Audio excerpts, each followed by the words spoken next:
আসসালামু আলাইকুম, রাহাত মির বলছি। স্বাগত সবাইকে।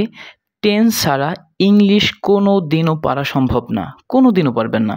আপনি ইংলিশ পারতে গেলে আপনার টেন্স লাগবে। আপনি যদি টেন্স ভালোভাবে শিখেন, আপনি যে কোনো লেভেলের ইংরেজি শিখতে পারবেন। আপনি যদি টেন্স না জানেন, আপনি কোনো দিনও ইংলিশ শিখতে পারবেন না। হয়তোবা মুখস্থ করতে পারবেন, সেটা জাস্ট ওই মুখস্থ পর্যন্তই। তো আমাদের ইংরেজি শেখার ক্ষেত্রে টেন্স খুবই গুরুত্বপূর্ণ। তো টেন্সটা অনেকের কাছেই জটিল লাগে, তাই না? তো এটাকে আমি আজকে সহজভাবে ব্যাখ্যা করার চেষ্টা করব। জাস্ট একটা লাইন, একটা সেন্টেন্সের মাধ্যমে আমরা ১২টা টেন্স কিভাবে করতে হয়, এগুলো খুব ইজিলি আমরা শিখব। তো কথা না বাড়িয়ে ভিডিওটি যত দ্রুত সম্ভব শেষ করার চেষ্টা করি। টেন্স হচ্ছে সময় বা কাল। মানে এই টেন্সটা মূলত ৩ ধরনের হয়: বর্তমান সময়, অতীত সময় আর হচ্ছে ভবিষ্যৎ। আমি বর্তমানে এই যে ক্লাসটা বানাচ্ছি, এটা হচ্ছে বর্তমান। গতকালকে আমি কি করেছি, এটা হচ্ছে অতীত। আগামীকালকে আমি কি করব, এটা হচ্ছে ফিউচার।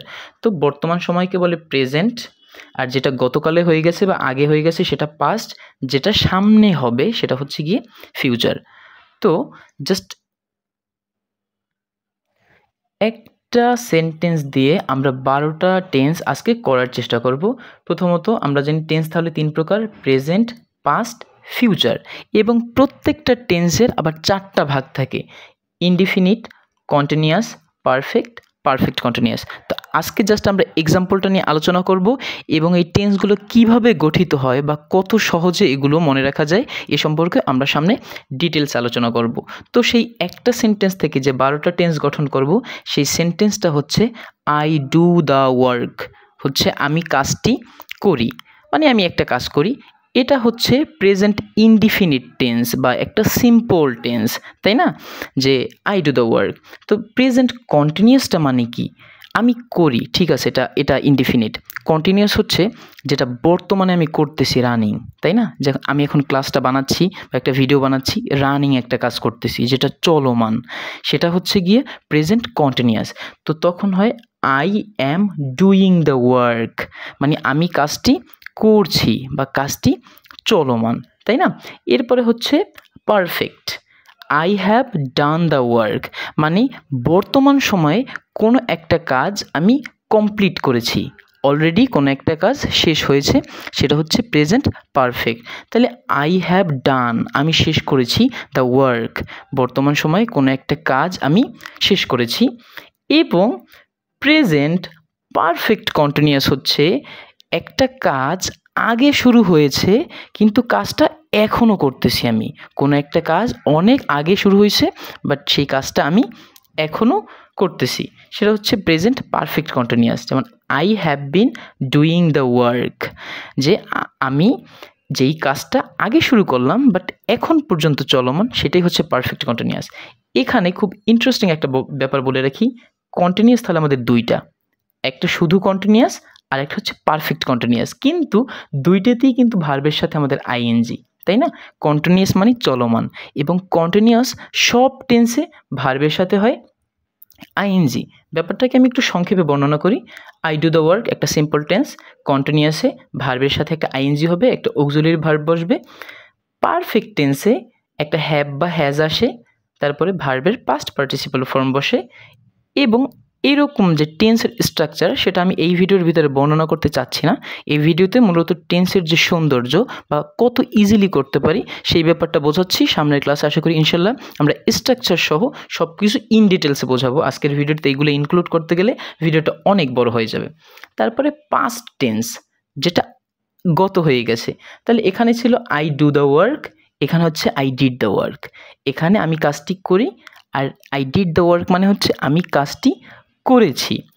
তো প্রেজেন্ট কন্টিনিউয়াসে ছিল I am doing the work, আমি কাজটি করতেছি। পাস্ট কন্টিনিউয়াসে কী হবে? I was doing the work, মানে আমি কাজটি করতেছিলাম। তাহলে প্রেজেন্ট টেন্স এবং পাস্ট টেন্স জাস্ট খুবই কাছাকাছি, তাই না? বর্তমানে যেটা হচ্ছে এক্স্যাক্ট অতীতেও এরকম কিছু একটা হয়েছিল। তো present continuous I am do the work, আমি কাজটি করতেছি। I was do the work, আমি কাজটি করতেছিলাম, তাই না? যেমন হচ্ছে এক্সাম্পল দিয়ে বোঝাতে, আমি এই ক্লাসটা এখন বানাচ্ছি, এটা হচ্ছে প্রেজেন্ট কন্টিনিউয়াস। আর আমি এরকম আরও একটা ক্লাস গতকালকে বানাচ্ছিলাম, সেটা হচ্ছে গিয়ে পাস্ট কন্টিনিউয়াস। তারপরে I have done the work, আমি কাজটি শেষ করেছি। আর I had done the work, আমি কাজটি শেষ করেছিলাম, তাই না? বিগত দিনে, গতকালকে হতে পারে বা অনেক আগেও হতে পারে, কাজটি শেষ করেছিলাম। তারপরে হচ্ছে I have been doing the work, একটা কাজ অনেক আগে শুরু করেছি বাট এখনও চলমান।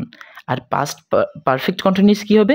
I had been doing the work, আমি কাজটা তখনও করতেছিলাম, তাই না? অতীতে যেমন ধরেন আপনি 3 মাস আগে একটা কাজ শুরু করছিলেন, কিন্তু 1 মাস পরে, মানে ওই 1 মাস যাবৎ আপনি কাজটি করতেছিলেন, ওই 1 মাস পরে আপনি যে কাজটি করতেছিলেন ওইটা হচ্ছে perfect continuous, I had been doing the work. এরপরে হচ্ছে ফিউচার। প্রেজেন্টের সাথে যেমন পাস্টের অনেক সম্পর্ক, প্রেজেন্টের সাথে ফিউচারের সম্পর্কটা কিন্তু আরও গভীর, তাই না? কারণ প্রেজেন্ট ফর্মে ডু, পাস্ট ফর্মে হয় ডিড, কিন্তু প্রেজেন্ট ফর্মেও ডু থাকে, ফিউচার ইনডিফিনিটেও হচ্ছে ডু থাকে, এখানে কিন্তু পরিবর্তনটা হয় না। তো আই ডু দ্য ওয়ার্ক মানে আমি কাজটি করি। ভবিষ্যতে কোনো কাজ করব তখন কি বলবো? I shall do the work, আমি কাজটি করব, তাই না? I am doing the work, আমি কাজটি এখন করতেছি কন্টিনিউয়াসে। তো I shall be doing the work, আমি কাজটি ভবিষ্যতে করতে থাকব। তাহলে প্রেজেন্ট কন্টিনিউয়াসে করতেছি, ফিউচার কন্টিনিউয়াসে করতে থাকব। I have done the work, আমি কাজটি শেষ করেছি।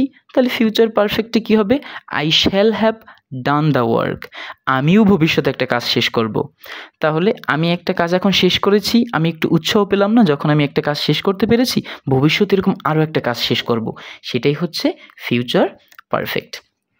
I have been doing the work, আমি একটা কাজ অনেক আগে শুরু করেছি বাট এখনও করতেছি। তো I shall have been doing the work, আমি ভবিষ্যতেও এরকম একটা কাজ করব অনেক লং টাইম নিয়ে, তাই না? তো এটাই হচ্ছে মূলত টেন্সের সৌন্দর্য। তো প্রথমত আমরা যদি প্রেজেন্ট ইনডিফিনিট না, শুধু প্রেজেন্টের টোটাল টেন্সগুলো আমরা যদি প্রেজেন্ট টেন্সটা যদি বুঝি প্রথমত, তাহলে আমরা পাস্ট এবং ফিউচার সবগুলো টেন্স আমরা খুব ইজিলি বুঝবো। কিন্তু প্রেজেন্ট না বুঝলে কিন্তু পাস্ট এবং ফিউচার বোঝা সম্ভব না। এজন্য present indefinite, continuous, perfect continuous খুব ভালোভাবে বুঝতে হবে। আমি কিন্তু প্রেজেন্ট টেন্সটাকে কিন্তু একাধিকভাবে আমি কিন্তু বিশ্লেষণ করলাম। তো তাহলে আমরা পাস্ট এবং ফিউচার খুব ভালোভাবে বুঝতে পারবো। তো এখন আশা করি আমরা প্রত্যেকেই এই 12টা টেন্সের এক্সাম্পল জাস্ট একটা সেন্টেন্স দিয়ে আমরা বুঝতে পারলাম।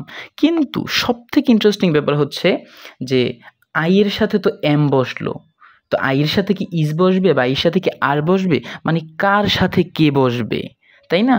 কোন সাবজেক্টের সাথে কোন অক্সিলারি ভার্বগুলো বসবে, টেন্সটা কিভাবে সাজাবো, এই টেন্সটা কিভাবে সাজাতে হবে বা কার সাথে কে বসবে, এই সেকেন্ড পার্টটা যদি আমরা বুঝতে পারি তাহলে আমাদের আর কোনো সমস্যাই থাকবে না। তো আশা করি আমরা আজকের ক্লাসে টেন্সের সৌন্দর্যটা বুঝতে পারলাম বা টেন্সটা আসলে কি সেই মেইন ব্যাপারটা বুঝতে পারলাম। নেক্সট ক্লাসে আমরা ইনশাল্লাহ আলোচনা করব কার সাথে কি বসবে। যেমন আইয়ের সাথে এম বসলো, যদি বলি আই ডু দ্য ওয়ার্ক, ঠিক আছে। যদি বলি হি ডু দ্য ওয়ার্ক, সে কাজটি করে, তাহলে ঠিক আছে। তো এখানে বলছিলাম I am do the work, যদি আই এর পরিবর্তে হি বসাতাম আমরা কি বলতাম হি অ্যাম ডু দ্য ওয়ার্ক? নো, তখন বলতাম he is do the work, তাই না? আবার যদি ইউ ডু দ্য ওয়ার্ক, তুমি কাজটা করো, আই এর পরিবর্তে ইউ বসাতাম, তখন কি বলতাম you am do the work? No, তখন বলতাম you are doing the work, right?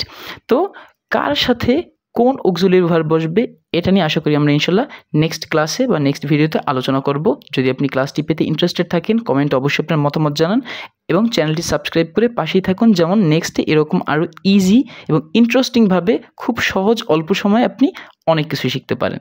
ধন্যবাদ সবাইকে।